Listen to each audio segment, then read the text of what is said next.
નમસ્કાર મિત્રો, હળવદના ધબકાર પ્લેટફોર્મ પર આપ સૌનું હાર્દિક સ્વાગત છે।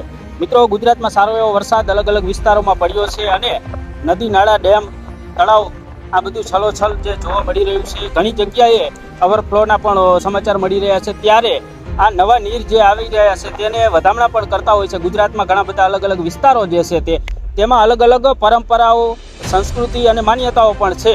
તેવી જ રીતે મોરબી જિલ્લાના ખાખરેસી ગામે જે છે તે પરંપરા વર્ષો જૂની અને પેઢી દર પેઢીથી ચાલી આવતી પરંપરા મુજબ ખાખરેસી ગામમાં એક જ વરસાદમાં તળાવ છલોછલ ભરી ગયું અને ત્યારે સવારમાં ગામ લોકો, આગેવાનો, વડીલો ભેગા થઈ અને એ નવા નીરની જે વધામણા કરવા માટે ઢોલ સાથે નીકળ્યા।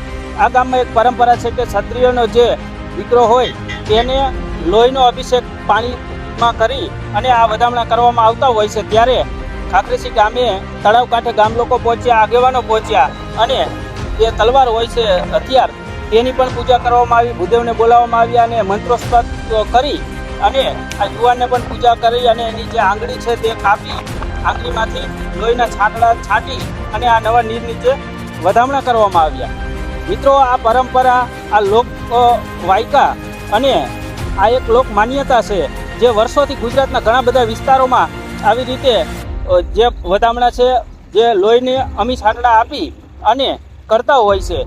મિત્રો, પહેલાંના જમાનામાં તો બલિદાન પણ અપાતા, એટલે કે જળ સમાધિ કે જીવતા પાણીમાં પણ સમય જતા એવા પણ આપણે લોકવાયકાઓ કે લોકમાન્યતાઓ પણ સાંભળેલી છે।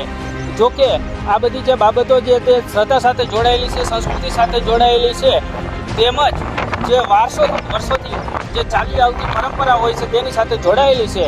આ જળના જે વધામણા કરવામાં આવે છે તેની શું પરંપરા છે તે અમે ખાખરેસી ગામે તેના યુવાન સાથે પણ વાતચીત કરી છે। આવો સાંભળી જે શું કહી રહ્યા છે। અમારા ગામમાં વરસાદના પાણીથી તળાવ ભરાઈ જાય ત્યારે તળાવને વધાવવાની પરંપરા રાજાશાહી વખતથી ચાલુ છે, જે આજે પણ જળવાઈ રહી છે। આ પરંપરામાં અમારા માળિયા ઠાકોર છે પણ આ તળાવને વધાવતા। જ્યારે તળાવ ઓવરફ્લો થઈ જાય, મેઘરાજા મહેર કરે ત્યારે ગામ લોકો વાજતે ગાજતે, કન્યાઓ, ગામના આગેવાનો, વડીલો, બહેનો બધા ભેગા થઈ અને તળાવને વધાવે। એ તળાવ વધાવવાની વિધિમાં એક ક્ષત્રિય યુવાન પોતાના આંગળીના લોહીથી જળને અભિષેક કરે, બાળાઓ એને ફૂલડાથી વધાવે, આગેવાનો પણ જળ દેવતાને નમન કરી અને આ રીતે એક વર્ષો જૂની પરંપરા આજે પણ અમારા ગામમાં ચાલે